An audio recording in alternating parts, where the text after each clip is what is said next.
Hello students, welcome to my channel. आज की इस वीडियो में हम करेंगे discharging of capacitor through inductance and resistance. ठीक है, एलसीआर सर्किट की डिस्चार्जिंग के बारे में पढ़ेंगे। जो इससे पहली वाली वीडियो थी उसमें चार्जिंग ऑफ अ कैपेसिटर के बारे में पढ़ा था, मतलब चार्जिंग ऑफ एलसीआर सर्किट के बारे में पढ़ा था हमने। ठीक है, तो इसमें हम डिस्चार्जिंग के बारे में पढ़ेंगे। आपको अगर चार्जिंग समझ में आ गई अच्छे से, डिस्चार्जिंग बिल्कुल ईजी लगेगी आपको, बिकॉज दोनों का कॉन्सेप्ट तो सेम है। और डिस्चार्जिंग वाली तो जो चार्जिंग वाली है ना, उससे भी बहुत ज्यादा ईजी है।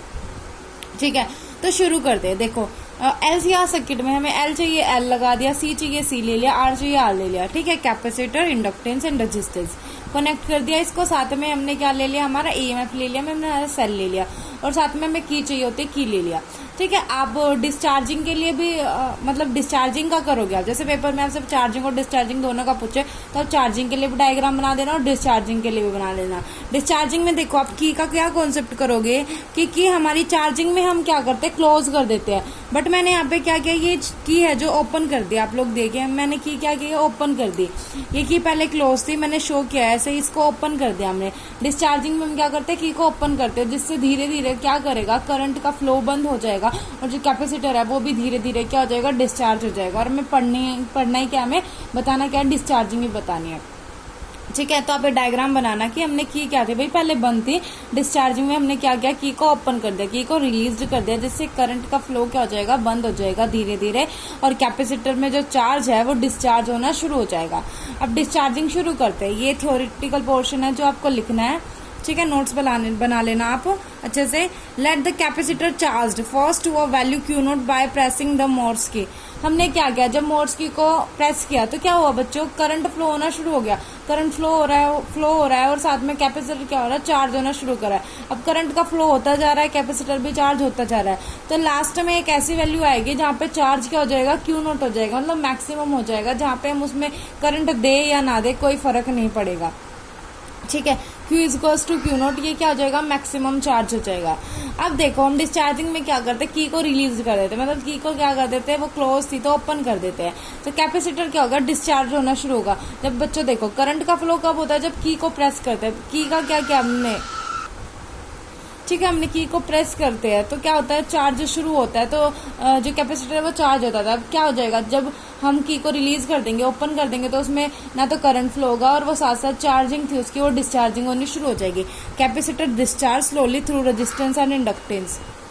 ठीक है, अब हमने सपोज किया, let i be the current at an instant. I कोई भी करंट है किसी भी इंस्टेंट पे, and q be the charge on the capacitor at that instant during discharge. मतलब जब डिस्चार्ज हो रहा है तो आई भी करंट है। देखो, जब डिस्चार्ज होगा तब भी तो वो धीरे धीरे डिस्चार्ज होगा ना, करंट एकदम जीरो तो नहीं होगा। करंट आई नोट सपोज कर लेते हैं, हम आई नोट पे पहुंचा था, धीरे धीरे आई पे आ रहा है, या I1 I2 कुछ भी, तो हमने आई करंट मान लिया कि किसी भी पॉइंट पे है और उसी पॉइंट पे चार्ज क्या हुआ है। अब साथ साथ करंट घट रहा है तो साथ साथ क्या, चार्ज भी तो कम हो रहा है ना धीरे धीरे। ठीक है, तो ड्यूरिंग डिस्चार्जिंग। अब since there is a no source of EMF in the current during discharge, यहाँ पे ईएमएफ का सोर्स नहीं लेते हम डिस्चार्जिंग के। जब डिस्चार्जिंग करते तो उसमें ईएमएफ का सोर्स नहीं होता है। हमने जितनी भी डेरिवेशन की है उसमें डिस्चार्जिंग में हम क्या करते हैं, हमारी सेल को कंसीडर करके नहीं चलते हैं। ठीक है, तो अब देखो हमारे पास क्या इक्वेशन बनेगी, तो ई तो नहीं है हमारे पास, ईएमएफ नहीं है। जब चार्जिंग का क्या, तो ईएमएफ था, उसमें से हमने माइनस ये किया, माइनस आर आई किया, माइनस क्यू बाई सी करके इक्वल्स टू 0 लगा और हमने अपना इक्वेशन को अच्छे से सेट कर लिया जैसे हमें करना था। ठीक है, अब इसमें ई का कॉन्सेप्ट है ही नहीं, तो एल डी आई लेके चलेंगे plus r i plus q by c. ये एल के लिए, ये आर के लिए और ये सी के लिए, तो हमारी क्या बन गई, L R C, L C R circuit. ठीक है, अब हम क्या करेंगे, पूरी इक्वेशन को एक ही फॉर्म में लिखेंगे, या करंट या चार्ज। इसको सारी को करंट की फॉर्म में तो नहीं लिख सकते, तो सारी को चार्ज की फॉर्म में लिखेंगे। आई को हम d q by d t को पुट करके चलेंगे। ठीक है, अब हमने इसको क्या किया, d q by d t put किया। ठीक है, इसको d q by d t put किया plus are d q by d t plus q by c equals to 0। ठीक है, अब इसको करेंगे तो डी का स्क्वायर क्यू, एल डी का square q by d t का square plus are d q by d t plus q by c equals to 0। Same steps चल रहे हैं, बस यहाँ पे ई नहीं है। ई नहीं है तो हमारी डेरिवेशन बहुत ही ज्यादा सिंपल हो जाएगी आगे जाके। ठीक है, अब हमने क्या किया, बोथ साइड डिवाइड कर दिया एल से, तो एल से एल कैंसिल हो जाएगा, d square q by d t का स्क्वायर प्लस में आर बाय एल हो जाएगा, d q by d t plus q L by c equals to 0, first equation. अब हमने चार्जिंग में वैल्यू पुट की थी, R by L equals to 2b, तो हम यहाँ पे भी r by L equals to t भी लेंगे और 1/LC को k स्क्वायर या omega square as you wish. अगर आप चार्जिंग भी, अगर पेपर में आपको दोनों चीजें दे रखी है करनी, अगर आप एक में ओमेगा स्क्वायर लेके चल रहे हो तो दूसरे में भी ओमेगा स्क्वायर ही कंसीडर करना, और k स्क्वायर है तो k square as you wish, आप कोई भी कंसीडर कर सकते हो, बट दोनों में सेम होना चाहिए। ठीक है, तो इक्वेशन क्या बनेगी, इस इक्वेशन में वैल्यूज पुट कर देंगे तो D square q by d t का स्क्वायर यहाँ पे बनेगा 2b D q by d t plus 1/LC की जगह ओमेगा स्क्वायर मतलब k स्क्वायर क्यू आ जाएगा यहाँ पे। ठीक है, मतलब k स्क्वायर पुट करके चल रहे हैं हमने इसको इक्वेशन नंबर 2 मान लिया। अब ये क्या है, हमारी डिफरेंशियल इक्वेशन है। ठीक है, डिफरेंशियल इक्वेशन होती है, हमने उसका जनरल सॉल्यूशन फाइंड आउट करते हैं। आपने हमारी ऑर्डिनरी डिफरेंशियल बुक में भी पढ़ा होगा ये, और वैसे भी आपको पता है कि डिफरेंशियल इक्वेशन है तो हम उसका जनरल सॉल्यूशन फाइंड आउट करेंगे। तो इसका ट्रायल सॉल्यूशन क्या होगा, q is equals to e raised to power alpha t. अब भाई देखो ये फिजिक्स है, साइंस है, ये साइंस में ऑलमोस्ट हम सब कुछ कंसिडर करके चलते हैं, सपोज करके चलते हैं। तो ये बात आपको याद रखनी है कि हमारा जनरल सॉल्यूशन इसका क्या है, q is equals to e raised to power alpha t. अब इसको डिफरेंशिएट करेंगे with respect to time, d q by d t e raised to power alpha t, और टी के साथ में ये अल्फा है तो अल्फा आगे जाएगा, अगेन करेंगे तो अल्फा का square e raised to power alpha t आ जाएगा। अब इन दोनों वैल्यूज को इसमें हम पुट करेंगे। ठीक है, अब देखो वैल्यूज पुट की, इसमें से कॉमन क्या आ रहा है, e raised to power alpha t common ले लिया तो हमारे पास ये बच गया इज इक्वल्स टू 0, ये उस साइड जाएगा तो 0 जाएगा, तो अल्फा का square plus 2b alpha plus k square is equals to 0। अब देखो ये क्वाड्रेटिक इक्वेशन बन रही है इन अल्फा में, तो हम इसको सोल्व करेंगे। फॉर्मूला क्या था, -b plus -4ac minus b का स्क्वायर अपॉन में 2a। ठीक है, तो हम इसको वैल्यू पुट करेंगे, alpha is equals to -2b, ये b है -2b क्या प्लस माइनस, इस पे क्या करेंगे b का स्क्वायर, 2 2 जा 4 b का स्क्वायर हो जाएगा माइनस 4ac, 4a की वैल्यू 1 है और c की वैल्यू k का स्क्वायर अपॉन में 2a की वैल्यू कितनी है 1, तो हम लिख देंगे इसको -2b प्लस -4b का square minus 4k square upon में 2।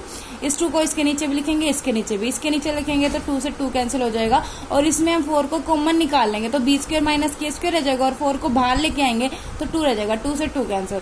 तो हमारे पास यहाँ पे क्या आएगा, b plus minus under root b square minus k का स्क्वायर हमारे पास आ जाएगा। अब अल्फा की 2 वैल्यू हो गई general solution of the equation, तो हमारे पास क्या बनेगा ये देखिए आप लोग, q is equals to a constant लिया, बी कांस्टेंट लिया, 2 कांस्टेंट लेके चलेंगे बिकॉज 2 वैल्यूज है, जितनी वैल्यू होती है उतने ही हम कांस्टेंट लेके चलते हैं, ये बात आपको पता होगा। ठीक है, तो a e raised to power minus b plus b का स्क्वायर माइनस के का स्क्वायर, टी साथ में लेके चलेंगे, प्लस में b e raised to power minus b square minus k square, एक टर्म तो प्लस की एक टर्म माइनस की, साथ में टी भी चल रहा है। ठीक है, और ए बी क्या हमारे कांस्टेंट है। अब देखो हम क्या करेंगे, कुछ कंडीशन लेके चलते हैं बच्चों। हमारे फिजिक्स में हम ऑलमोस्ट ऐसे ही करते हैं, जितनी भी डेरिवेशन आई है आपने देखा होगा, हम क्या करेंगे, हमारे पास सॉल्यूशन आया, अब हम कुछ कंडीशन लगाएंगे ताकि हमारी जो वैल्यू है, ताकि हमारी इक्वेशन है वो सिंप्लीफाई हो जाए। अब इसमें हम क्या करेंगे, ए प्लस बी की वैल्यू फाइंड आउट करने की कोशिश करते हैं, तो कंडीशन लेके चलेंगे, क्या टी 0 जाएगा, क्यू क्या पे चल रहा है, मैक्सिमम पॉइंट मैक्सिमम वैल्यूज पे पहुंच जाएगा। ठीक है, तो हमारे पास किसकी वैल्यू हो जाएगी, ए प्लस बी की, टी इज इक्वल्स टू 0 लेके चलेंगे, q is equals to q naught लेके चलेंगे, तो q naught is equals to a plus b आ जाएगा। ठीक है, और ये कंडीशन हम किस बेस पे लेके चलते हैं, क्योंकि देखो जिस साइंटिस्ट ने एक्सपेरिमेंट किया था, डेरिवेशन दी थी, उसने ऐसे बोला है कि भाई आपको ना यहाँ पे ये कंडीशंस लेके चलने हैं, तो उस हिसाब से हम इसको लेके चलते हैं। तो टी 0 लिया, q is equals to q naught लिया, तो टी 0 पुट करेंगे तो e raised to power 1 e raised to power 0 1 हो जाएगा, तो ए प्लस बी क्यू की जगह क्यू नॉट रख दिया। अब देखो ये वैल्यू हमारे पास आ गई। ठीक है, अब जो इक्वेशन थे इसको डिफरेंशिएट करेंगे, हमारे जो पिछली डेरिवेशन थे उसमें भी हमने ये स्टेप किया था कि इस इक्वेशन को जो क्यू की वैल्यू के साथ आएगी इसको डिफरेंशिएट करेंगे। इसको डिफरेंशिएट करेंगे तो d q by d t is equals to a minus b plus minus b square minus k का स्क्वायर, तो टी के साथ में ये आगे आ जाएगा, ई रेज़्ड टू पावर में चल ही रहा है, फिर प्लस में बी, इसके साथ में जो टी के साथ में था ऊपर ये भी नीचे आ जाएगा, minus b square minus k square, e raised to power minus b square minus k square, और टी साथ में चल रहा है। ठीक है, और d q by d t किसके इक्वल होता है, करंट का, rate of change of charge with respect to time. ठीक है, अब देखिए आप लोग, अब अगेन कंडीशन ली कि टाइम टी पे करंट 0 होगा। जब देखो हमने की प्रेस ही नहीं की है, टाइम 0 ही है, तो करंट क्या होगा, 0 ही होगा ना। की प्रेस करेंगे तभी करंट फ्लो होना शुरू करेगा, कुछ पॉइंट में ही वैसे से टाइम होगा उसका, बट जब करंट 0 है तो टाइम 0 होगा। ठीक है, तो ये वैल्यू हमने उसमें पुट की, तो यहाँ पे हमने D q by d T की जगह आई लिखा था, आई की जगह 0 हो जाएगा, ए रेज़्ड टू पावर। अब ई के साथ में ऊपर में जो हमारे पास चल रहा था minus b plus minus b square minus k square के साथ टी था, तो उस टी को 0 करेंगे तो e⁻1 आ जाएगा। ठीक है, और साथ में जो हमने कांस्टेंट चल रहा था टी के साथ वो आगे लिया था, वो एज इट इज आ जाएगी इक्वेशन। ठीक है, अब इसको सोल्व करेंगे, इसको हम सोल्व करेंगे तो a minus b plus b minus b, इन दोनों में से माइनस बी कॉमन लेके प्लस बी बच जाएगा, प्लस में b square minus k square, इन दोनों में से कॉमन लेंगे तो a minus b equals to 0। अब यहाँ से a माइनस बी की वैल्यू निकालेंगे हम, a माइनस बी की यहाँ से वैल्यू निकालेंगे तो हमारे पास क्या आ जाएगा, ये उस साइड जाके प्लस में हो जाएगा, अपॉन में a प्लस बी का स्क्वायर हो जाएगा। ठीक है, अब लेकिन हम पहले वैल्यू पुट करते हैं, put the values of a plus b equals to Q naught. a plus b की वैल्यू क्यू नोट हमने यहाँ पे पुट की, तो minus b q naught plus में b square minus k square a minus b equals to 0। a minus b क्या आ जाएगा, ये उस साइड जाके प्लस में बी क्यू नोट अपॉन में b square minus k square, equation number 6 consider कर लिया हमने। अब देखो हमें पता है a प्लस बी तो क्यू नोट है, a माइनस बी की आ गई, तो हम कांस्टेंट की वैल्यू यहाँ से फाइंड आउट करेंगे और हमारी जो इक्वेशन थी उसमें पुट कर देंगे। तो b से b कैंसिल हो गया, तो 2a equals to Q naught plus में b नोट अपॉन में b square minus k square. अब a एज इट इज, अब इसमें से क्यू नोट कॉमन ले लेंगे, 1 प्लस बी अपॉन में b under root b square minus k square बचेगा और 2 इस साइड लेके आ जाएंगे तो हमारे पास a की वैल्यू आ जाएगी। अब b की वैल्यू निकालनी होगी तो हम क्या करेंगे, सब्ट्रैक्ट कर देंगे तो हमें b की वैल्यू आ जाएगी, फिर b की वैल्यू को हम हमारी इक्वेशन में पुट कर देंगे। ठीक है, अब देखो a प्लस बी सब्ट्रैक्ट कर देंगे तो ये माइनस माइनस तो प्लस हो जाएगा और प्लस प्लस माइनस माइनस हो जाएगा, इससे कैंसिल हो जाएगा। यहाँ पे 2b equals to Q naught minus में b क्यू नोट अपॉन में b square minus k square. अब b equals to Q naught by 2, q naught common ले लिया था, 1 माइनस बी अपॉन में under root b square minus k square बच जाएगा।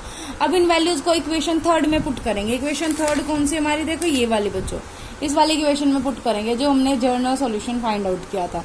इसमें हम हमारे कॉन्स्टेंट्स की वैल्यू लिख देंगे, तो हमारे पास क्या आ जाएगा, q equals to Q naught upon में 2a1 प्लस b अपॉन में b square minus k square e raise to power minus b plus b square minus k square, q naught by 2 1 minus b upon में b square minus k square e raise to power minus b square minus k square t आ जाएगा।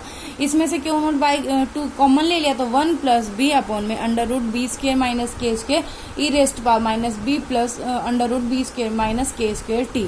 ठीक है, और हमारे पास ये आ जाएगा, तो हमारे पास ये क्या आ जाता है, हमारा डिस्चार्जिंग आ जाता है कैपेसिटर का। ठीक है, ये हमारी डिस्चार्जिंग किसके आते हैं, कैपेसिटर की। अब इसमें क्या होते हैं, कुछ हम केसेस लेके चलते हैं, स्पेशल केसेस कि भाई जैसे ये डेरिवेशन के हिसाब से हम केसेस लेके चलते हैं। जैसे B square minus k square है तो इसमें देखेंगे कि बी स्क्वायर अगर के स्क्वायर से बड़ा हो गया या बी स्क्वायर के स्क्वायर के बराबर हो गया, ऐसे हम स्पेशल केसेस लेके चलते हैं, इसी में करते हैं हम। ठीक है, और बच्चों ये हमारी लास्ट डेरिवेशन थी इसकी। ठीक है, इसके बाद में हम हमारा नेक्स्ट चैप्टर करेंगे और ये चैप्टर हमारा खत्म हो जाएगा। ठीक है, इस चैप्टर के ना कुछ इंपॉर्टेंट क्वेश्चन है जो मैं आपको टेलीग्राम पे सेंड कर दूंगी, हमारे जो ग्रुप है उसमें। ठीक है, तो आप वो क्वेश्चंस ट्राई करके देखना, अगर आपको उसमें कुछ डाउट हो तो हम मुझसे पूछना, फिर हम वीडियोज में उनको कर लेंगे। ठीक है, और हमारी दूसरी बुक है उसका जो हमारा सेकंड यूनिट है वो हाफ हो चुकी है और हाफ रहती है, तो उस यूनिट को हम कंप्लीट कर लेंगे। तो जो हमारा फर्स्ट जो बुक है उसकी 2 यूनिट्स हो जाएंगी और थर्ड यूनिट भी कर लेंगे उसकी। उसके बाद में हम 1 जुलाई से क्या करेंगे, हमारे क्वेश्चन पेपर शुरू करेंगे, फिजिक्स के क्वेश्चन पेपर्स हम शुरू कर देंगे और जो इस बुक है इसके भी जितने हमने चैप्टर कर लिए उसके हिसाब से हम इम्पोर्टेंट क्वेश्चंस कर लेंगे। ठीक है, और आप मेरे चैनल को सब्सक्राइब कर देना और बेल आइकन को प्रेस कर देना ताकि हमारा साथ साथ सिलेबस होता रहे।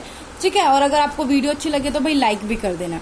ठीक है, तो स्पेशल केसेस करके देखते हैं हम। ठीक है, देखो हमारी इक्वेशन ये आई थी Q equals to Q naught वगैरह वगैरह, मतलब ये वाली इक्वेशन आई थी। अब इसमें क्या हो गया, बी स्क्वायर ग्रेटर देन ले लिया के स्क्वायर से, बी स्क्वायर ग्रेटर देन के स्क्वायर।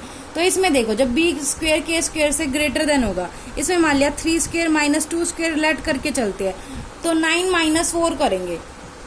ठीक है, ठीक है, तो हमारे पास क्या वैल्यू आएगी, ग्रेटर देन आएगी, मतलब ये 9 किससे बड़ा है, 4 से बड़ा है। तो हम इसको सोल्व करेंगे तो हमारे पास क्या आएगी, रियल एंड पॉजिटिव वैल्यू आएगी। ठीक है, तो हम लिखेंगे so both the coefficient of exponential term are real and positive. तो टी इंक्रीजेस हो रहा है तो चार्ज क्यों क्या हो रहा है, डिक्रीजेस हो रहा है। और एक टाइम ऐसा आएगा जहाँ पे टी क्या हो जाएगा, इन्फिनिटी, मतलब टाइम क्या होगा, बिल्कुल इन्फिनिटी तक पहुंच जाएगा और हमारा जो चार्ज है वो क्या हो जाएगा, 0 बन जाएगा। ठीक है, इसको हम क्या बोल रहे हैं, ओवर डैम बोलते हैं और डेड बीट डिस्चार्जिंग बोलते हैं। ठीक है, वैसे ये इतनी जरूरी नहीं है, स्पेशल केसेस बाई चांस आते हैं पेपर्स में तो आते हैं तो करने पड़ते हैं। ठीक है आपको, तो इसमें क्या होगा भाई, हमारा ये जो होगा चार्ज, हम डिस्चार्जिंग के बारे में पढ़ रहे हैं तो धीरे धीरे क्या हो रहा है, डिस्चार्ज होना शुरू हो रहा है। ये हमारा चार्ज और ये टाइम है तो ये धीरे धीरे क्या हो जाएगा, डिस्चार्ज हो रहा है। ठीक है, सेकंड देखिए, b square is equal to k square लेके चलेंगे तो b square is equal to k square लेके चलेंगे तो यहाँ पे तो 0 हो जाएगा, और यहाँ पे देखो यहाँ पे 0 हो जाएगा, तो 1/0 क्या हो गया, इन्फिनिटी आ जाएगा।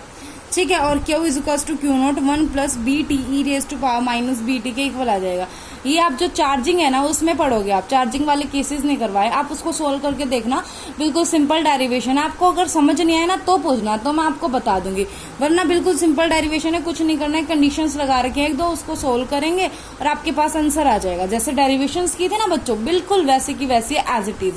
ठीक है, अब इसमें देखो बी स्क्वायर ग्रेटर देन के स्क्वायर, अब देखो बी स्क्वायर ग्रेटर देन के स्क्वायर, अगर 2 का स्क्वायर माइनस 3 का स्क्वायर करते हैं तो नेगेटिव वैल्यू आएगी, नेगेटिव वैल्यू आएगी तो कौन सी वैल्यू हो जाएगी, इमेजनरी वैल्यू हो जाएगी। इमेजनरी वैल्यू के लिए हम कैसा लेके चलेंगे, ग्राफ हमारा ऐसा होगा। ठीक है, ग्राफ कैसा होगा, ऐसा होगा जिसमें मतलब सेम वैल्यूज नहीं आएगी, इमेजनरी वैल्यू आएगी तो वैल्यूज डिफाइंड नहीं होगी। ठीक है, वो चेंजेबल होती रहेगी। ये फर्स्ट केस के लिए जब बी स्क्वायर क्या हो जाएगा, ग्रेटर देन हो जाएगा के स्क्वायर से। सेकंड में जब वो दोनों इक्वल होगी तो वो ऐसे ग्राफ चलेगा।